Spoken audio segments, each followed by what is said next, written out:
നിങ്ങൾ ആരെങ്കിലുമൊക്കെ ഇഷ്ടപ്പെട്ട് ഒരുമിച്ച് പ്രണയിച്ച് വിവാഹം കഴിച്ച് ജീവിക്കാമെന്ന് ചിന്തിക്കുന്നവരാണോ, അല്ലെങ്കിൽ അതിന് തയ്യാറായിട്ടുള്ളവരാണോ? ചിലർ വിവാഹം കഴിക്കാതെ ലിവിങ് ടുഗദറായിട്ട് ജീവിക്കുന്നവരുണ്ട്. ഇനിയിപ്പോൾ അങ്ങനെ ചെയ്യാൻ ഉദ്ദേശിക്കുന്നവരാണ്.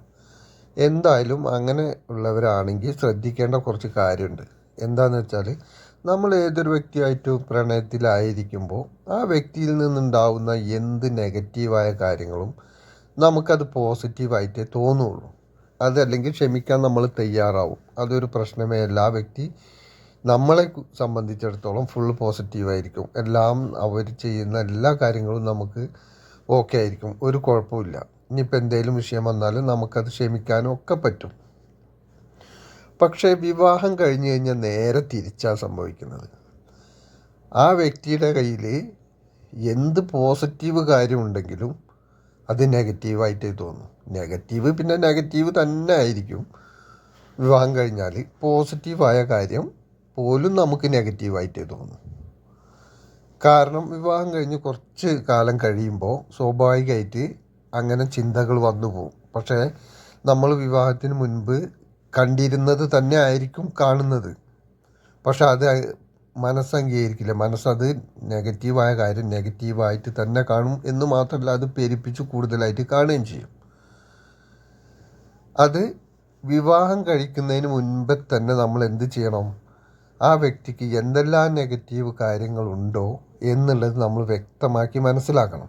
വ്യക്തമാക്കി മനസ്സിലാക്കിയിട്ട് ആ കാര്യങ്ങൾ, ആ വ്യക്തിക്ക് ഇന്ന കാര്യങ്ങളുണ്ട്, അതുമായിട്ട് എനിക്ക് വിവാഹം കഴിഞ്ഞാൽ പൊരുത്തപ്പെട്ട് പോകാൻ കഴിയും, ഒന്നിച്ച് സഹകരിച്ച് പോകാൻ പറ്റും എന്നുള്ളത് നമ്മൾ ആദ്യം ചിന്തിക്കണം. ചിന്തിച്ച് ഓക്കെ ആണെങ്കിൽ മാത്രമേ അതിലേക്ക് ഇറങ്ങി പുറപ്പെട്ടിട്ട് കാര്യമുള്ളൂ. അതല്ലേ എന്നുണ്ടെങ്കിൽ വിവാഹം കഴിഞ്ഞ് കുറച്ച് കാലമേ നമുക്ക് മുന്നോട്ട് പോകാൻ പറ്റുമല്ലോ. അത് കഴിഞ്ഞാൽ വഴക്കും എന്നും പ്രശ്നങ്ങളും അടിയും, മറ്റൊരാളുടെ കൂടെ ഇറങ്ങിപ്പോക്കും, അതിൽ വീട്ടിലേക്ക് ഇറങ്ങിപ്പോക്കും, ഡൈവേഴ്സ് ആവലും ഭയങ്കര പ്രശ്നങ്ങളായിരിക്കും പിന്നീട്. അപ്പം നെഗറ്റീവായ കാര്യങ്ങൾ എന്തൊക്കെയുണ്ട് അതൊക്കെ നമുക്ക് അംഗീകരിക്കാൻ പറ്റുമോ ഇല്ലേ എന്നുള്ളത് നമ്മൾ ചിന്തിച്ചേ പറ്റൂ. കാരണം ഈ പ്രണയിക്കുന്ന സമയത്ത് നമുക്ക് അതൊന്നും ഒരു വിഷയമായി തോന്നില്ല. നമുക്ക് ചിന്ത വരിക എന്താ വെച്ചാൽ, അത് ഞാൻ പോയി എന്നെ കൊണ്ട് മാറ്റിയെടുക്കാൻ പറ്റും എന്നുള്ളതാണ്. നിങ്ങളെ കൊണ്ട് മാറ്റിയെടുക്കാൻ പറ്റില്ല. മാറ്റിയെടുക്കാൻ പറ്റണം എന്നുണ്ടെങ്കിൽ ആ വ്യക്തി കൂടി അതിന് ഓക്കെ ആയിരിക്കണം. വിവാഹം കഴിഞ്ഞ് കുറച്ച് കഴിഞ്ഞ് ആ വ്യക്തി അതിന് ഓക്കെ ആവാൻ സാധ്യതയില്ല. ഓക്കെ ആവാൻ സാധ്യതയില്ല വെച്ചാൽ ആ വ്യക്തിയുടെ സ്വഭാവം അങ്ങനെയാണ്. ആ വ്യക്തി ആ രീതിയിലേക്ക് പോകും. ചില വ്യക്തികളുണ്ട് ജോലിക്കൊന്നും പോവില്ല, ഇങ്ങനെ കറങ്ങി നടക്കും. വീട്ടിൽ നിന്ന് അവിടുന്ന് ഇവിടുന്നൊക്കെ കുറച്ച് ക്യാഷ് സംഘടിപ്പിച്ച് അതുകൊണ്ട് ഇങ്ങനെ കൂട്ടുകാരൊത്ത് നടക്കും. അങ്ങനെ ഉള്ളൊരു വ്യക്തികളുണ്ട്. അതുപോലെ പല സ്വഭാവത്തിലുള്ളവരുണ്ട്. പക്ഷെ ഇതൊക്കെ പ്രണയിച്ചുകൊണ്ടിരിക്കുമ്പോൾ നമുക്ക് നല്ലതായി തോന്നും, കുഴപ്പമില്ലാന്ന് തോന്നും. പക്ഷേ അതൊക്കെ വിവാഹം കഴിഞ്ഞ് കഴിഞ്ഞാലാണ് നമുക്കതിൻ്റെ ബുദ്ധിമുട്ട് മനസ്സിലാവുന്നത്. അതുവരെ അതൊന്നും ഒരു വിഷയമായിട്ട് തോന്നില്ല. പക്ഷെ വിവാഹം കഴിഞ്ഞാൽ നമുക്ക് അതൊക്കെ വലിയ പ്രശ്നങ്ങളായി മാറും. അപ്പോൾ അതൊക്കെ വിവാഹത്തിന് മുൻകൂട്ടി നമ്മൾ മനസ്സിലാക്കണം. എന്തൊക്കെ കാര്യങ്ങളുടെ ആൾ വ്യക്തമായിട്ട് ജോലിക്ക് പോകുന്നതിൽ കാര്യങ്ങൾ, എല്ലാ നെഗറ്റീവ് കാര്യങ്ങളും, ഇന്ന പ്രശ്നങ്ങളൊക്കെ ഉണ്ട്, ഇന്ന കാര്യങ്ങളുണ്ട്, മദ്യപിക്കുന്ന അല്ലെങ്കിൽ മറ്റുള്ള കാര്യങ്ങളുണ്ട്, എന്താണ്, അല്ലെങ്കിൽ ആണാണ് എങ്കിൽ പെണ്ണിൻ്റെ ഭാഗത്ത് എന്തൊക്കെ വിഷയങ്ങളുണ്ട് എന്നുള്ള ആ ഒരു നമ്മൾ ഉദ്ദേശിച്ച രീതിയിലാണോ മറ്റുള്ള കാര്യങ്ങൾ. പ്രണയിക്കുമ്പോൾ നമുക്ക് പലതും കണ്ണടയ്ക്കാൻ തോന്നും. പക്ഷെ അതല്ല, ഇത് എനിക്ക് മുന്നോട്ട് പോകാൻ പറ്റും വിവാഹം കഴിഞ്ഞാൽ എന്നുള്ളത് ചിന്തിക്കണം. ചിന്തിച്ചാലേ അത് മുന്നോട്ട് ഭാവി ജീവിതം നന്നായി പോകും. അതല്ലെങ്കിൽ പകുതിയെത്തി അടിച്ച് പിരിയും. ഇത് ശരിക്കും പറഞ്ഞാൽ ഈ മൊബൈലിൻ്റെ ഒരു സ്ഥിതി പോലെയാണ് ഈ വിവാഹത്തിൻ്റെ കാര്യം. മൊബൈലിൻ്റെ കാര്യം എന്ന് പറഞ്ഞാൽ, നമ്മുടെ കയ്യിൽ മൊബൈൽ ഇല്ലാതിരിക്കുമ്പോൾ മറ്റൊരാളുടെ കയ്യിൽ മൊബൈൽ, അല്ലെങ്കിൽ ഷോപ്പിൽ നല്ലൊരു മൊബൈൽ കണ്ടാൽ നമുക്കത് കിട്ടണം എന്ന് നല്ല ആഗ്രഹം ഉണ്ടാവും. മൊബൈൽ അത് കിട്ടണം, എനിക്ക് ഉപയോഗിക്കണം എന്നുള്ള നല്ല ആഗ്രഹം ഉണ്ടാവും. പക്ഷെ ആ മൊബൈൽ നമ്മുടെ കയ്യിൽ കിട്ടി കുറച്ച് ദിവസം നമ്മളത് ഉപയോഗിച്ച് കഴിഞ്ഞാൽ പിന്നെ ആദ്യമൊക്കെ നല്ല ശ്രദ്ധിക്കും. കൊണ്ട് നടക്കുന്നിടത്ത്, കൈ പിടിക്കുന്നിടത്ത്, വെക്കുന്നിടത്ത് എല്ലാം ശ്രദ്ധിക്കും. പക്ഷെ പിന്നെ അത് അവിടെ വെക്കാൻ തുടങ്ങും, ഇവിടെ വെക്കാൻ തുടങ്ങും, അവിടെ കയ്യിൽ നിന്ന് വീഴാൻ തുടങ്ങും, ഇവിടെ കയ്യിൽ നിന്ന് വീഴാൻ തുടങ്ങും. പിന്നെ അത് ശ്രദ്ധയില്ലാതാവും. പിന്നെ മറ്റ് നല്ല മൊബൈൽ കണ്ട, ഇതിനേക്കാളും നല്ല മൊബൈൽ അപ്പുറത്ത് കണ്ട, നല്ല ആപ്ലിക്കേഷനൊക്കെ ഉള്ളത് കണ്ടാൽ അതൊന്ന് കിട്ടിയിരുന്നെങ്കിൽ തോന്നും ഇത് പഴയതായി, അത് കിട്ടിയിരുന്നെങ്കിൽ എന്ന് മനസ്സുകൊണ്ട് തോന്നും. അത് വാങ്ങാനോ അല്ലെങ്കിൽ അത് കിട്ടാനോ സാധ്യത ഇല്ലാത്തതുകൊണ്ട് ഇതും കൈപ്പിടിച്ച് നടക്കുന്നു എന്നേ ഉള്ളൂ.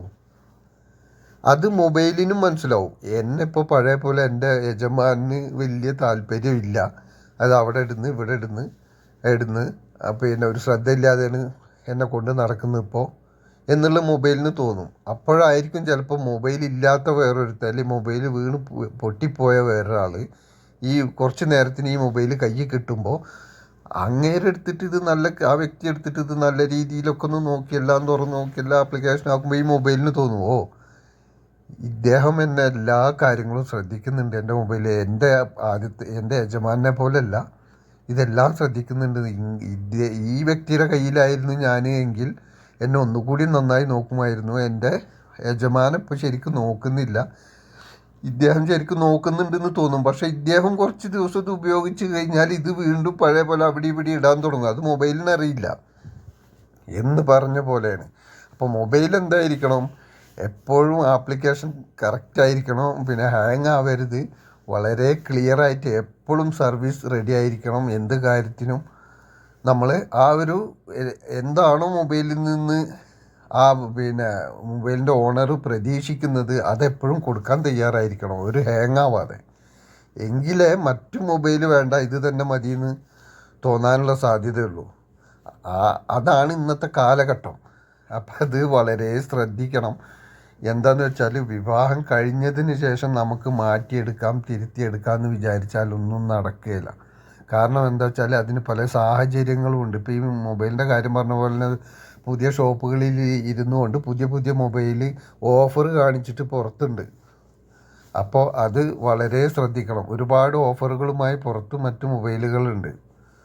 അപ്പോൾ അതിലേക്കും മനസ്സ് ചാഞ്ഞു പോകും, രണ്ട് കൂട്ടരുടെയും ആ രീതിക്ക് പോകും. അപ്പോൾ എന്താണോ നെഗറ്റീവായിട്ടുള്ള കാര്യങ്ങളിൽ നിന്ന് മുൻകൂട്ടി അറിഞ്ഞ് അതുമായി പൊരുത്തപ്പെട്ടു പോകാൻ പറ്റുമോ എന്ന് നോക്കി അത് ക്ലിയർ ആണെങ്കിൽ മാത്രമേ ആ കാര്യത്തിന് ഇറങ്ങാൻ പാടുള്ളൂ. അതല്ല എന്നുണ്ടെങ്കിൽ ഇത് വലിയൊരു ദുരന്തത്തിലാണ്. ഇത് ഒട്ടുമിക്ക ആളുകൾക്കും സംഭവിക്കുന്നത് കണ്ടിട്ടില്ലേ. ഇതൊന്നും ശ്രദ്ധിക്കാതെ ചെന്ന് ആ വ്യക്തിയെക്കുറിച്ച് പോലും വ്യക്തമാക്കി മനസ്സിലാക്കാതെയാണ് ഇതിലേക്ക് ഓരോരുത്തർ ചെന്ന് ഇറങ്ങുന്നത്. അങ്ങനെ ഇറങ്ങുമ്പോഴാണ് ഈ വക പ്രശ്നങ്ങളെല്ലാം ഉണ്ടാവുന്നത്.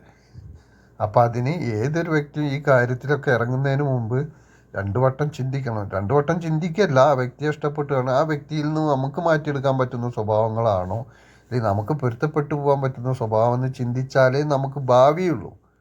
അല്ലെങ്കിൽ കുറച്ച് കാലമുണ്ട്, 2 കൊല്ലം 3 കൊല്ലം മാക്സിമം ഒരു 5 കൊല്ലം അവരുമായിട്ടുണ്ടാവും. അത് കഴിഞ്ഞാൽ അത് അടിച്ച് പിരിയും എന്നുള്ള കാര്യത്തിൽ ഒരു സംശയവും വേണ്ട.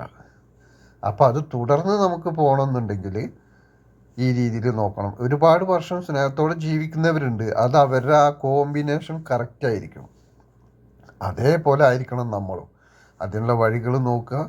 എല്ലാവരും അങ്ങനെ ശ്രദ്ധിക്കണമെന്ന് മാത്രമേ എനിക്കിപ്പോൾ പറയാനുള്ളൂ. എല്ലാ കാര്യങ്ങളും ശ്രദ്ധിച്ചുകൊണ്ട് മുന്നോട്ട് നീങ്ങുക, എങ്കിൽ ഒരുപാട് കാലം സന്തോഷത്തോടു കൂടി ജീവിക്കാൻ കഴിയും. എല്ലാവർക്കും നന്മ വരട്ടെ എന്ന് പ്രാർത്ഥിക്കുന്നു.